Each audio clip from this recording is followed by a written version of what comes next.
नमस्कार। प्रश्न बैंक हल कक्षा 9वीं हिंदी की इकाई 5 के अध्ययन में आपका स्वागत है।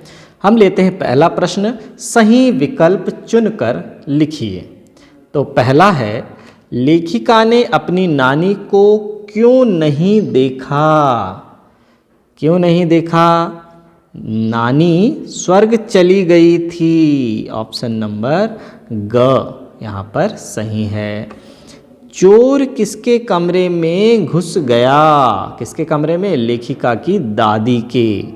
लेखिका की दादी के कमरे में घुस गया।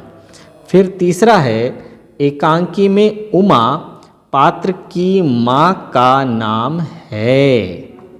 क्या नाम है? प्रेमा। ऑप्शन नंबर घ सही है। चौथा है, शंकर शारीरिक रूप से विकृत होने के कारण ठीक से बैठ नहीं पाता था। ठीक से बैठ नहीं सकता। ऑप्शन नंबर ग सही है। पांचवा देखिए, माटी वाली को शहर से अपने गांव पहुंचने में समय लगता था। कितना समय लगता था? 1 घंटा। ऑप्शन नंबर ग सही। छठवां प्रश्न है, वृद्धा को किस धातु के गिलास देखकर आश्चर्य हुआ? किस धातु के? पीतल के गिलास देखकर आश्चर्य हुआ। सातवां है, लेखक ने कला का प्रशिक्षण प्राप्त किया उकील बंधुओं से। कहाँ से? उकील बंधुओं से। ऑप्शन नंबर ग सही है। लेखक ने जब दिल्ली के लिए पलायन किया उस समय उनके पास थे, क्या थे? 5-7 रुपए थे। ऑप्शन नंबर घ सही है। अब प्रश्न क्रमांक 2 है, रिक्त स्थान में सही शब्द चुनकर लिखिए।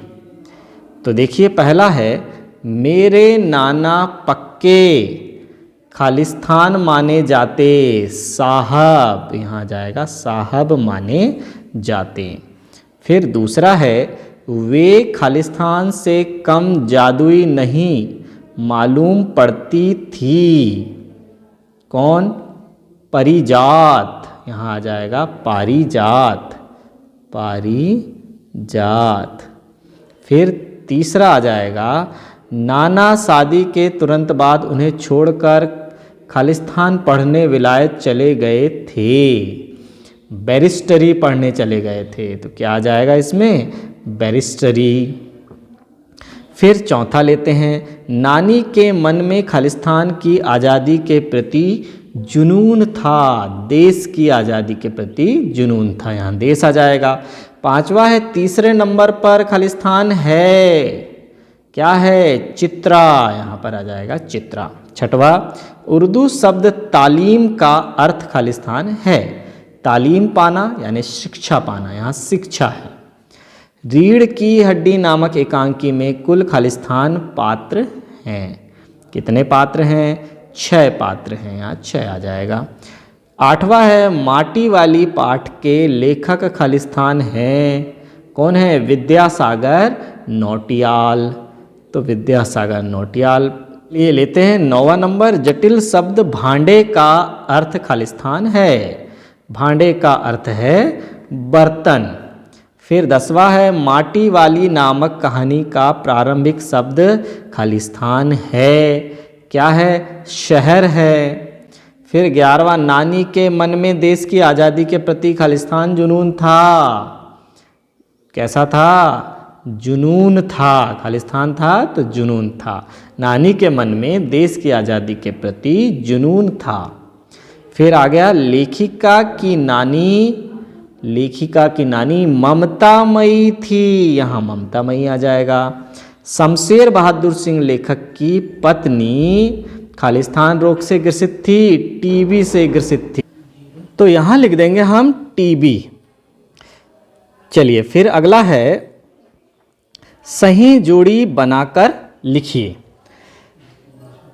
सही जोड़ी बनाकर लिखिए में पहला है, मृदुला गर्ग का जन्म।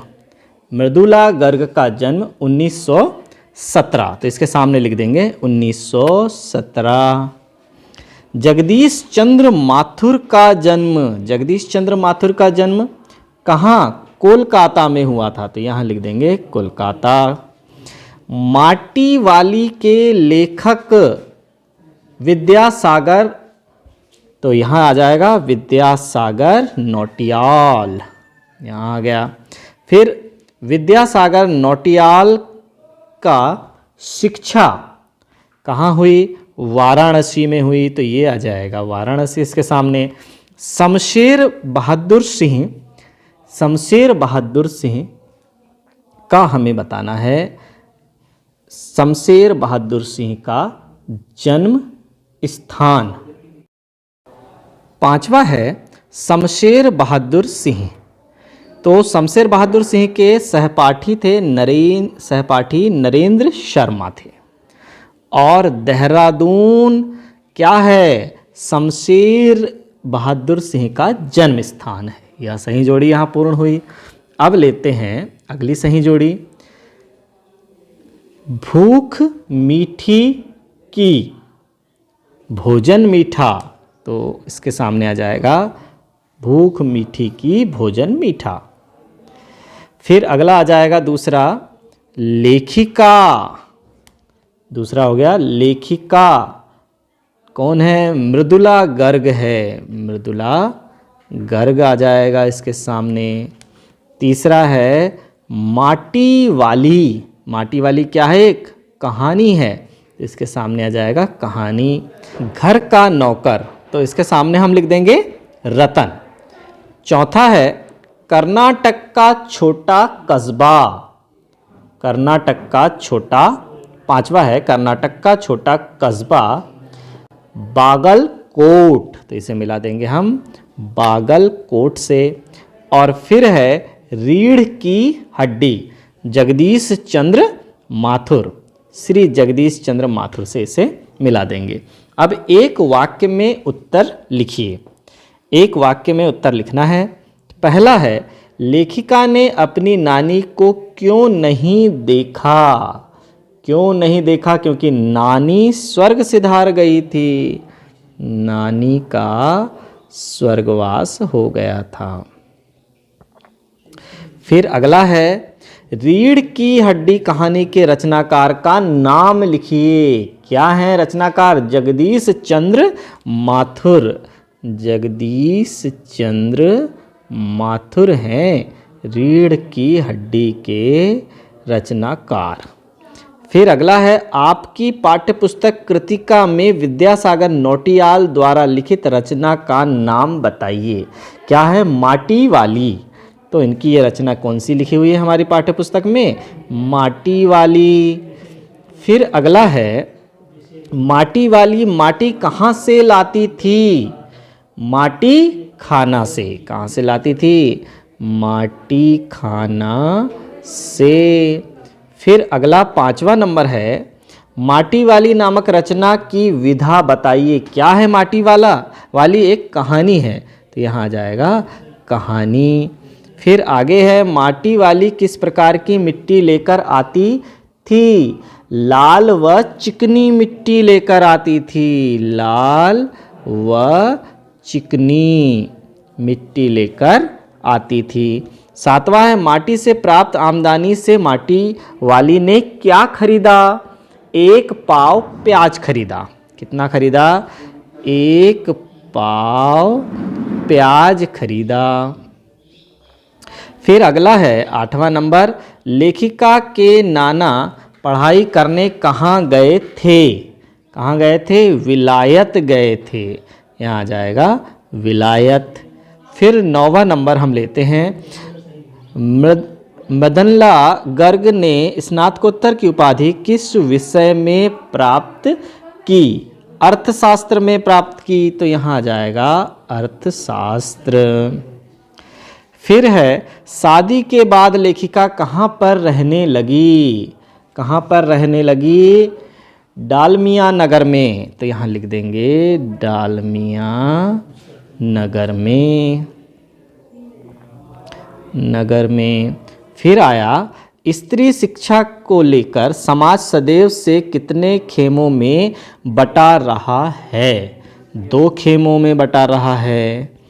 फिर आगे आया गोपाल दास विवाह की पवित्रता को न समझकर इस किस रूप में देखते हैं? विवाह की पवित्रता को ना समझकर इसे किस रूप में देखते हैं? बिजनेस के रूप में देखते हैं। तो यहाँ आ जाएगा बिजनेस। फिर वृद्ध कपड़े में क्या छिपा लेती है? एक रोटी छिपा लेती है। यहाँ आ जाएगा एक रोटी। फिर 14वां नंबर है, पंत जी के सहयोग से लेखक को क्या कार्य प्राप्त हुआ? क्या कार्य प्राप्त हुआ? अनुवाद का कार्य प्राप्त हुआ। अनुवाद का कार्य।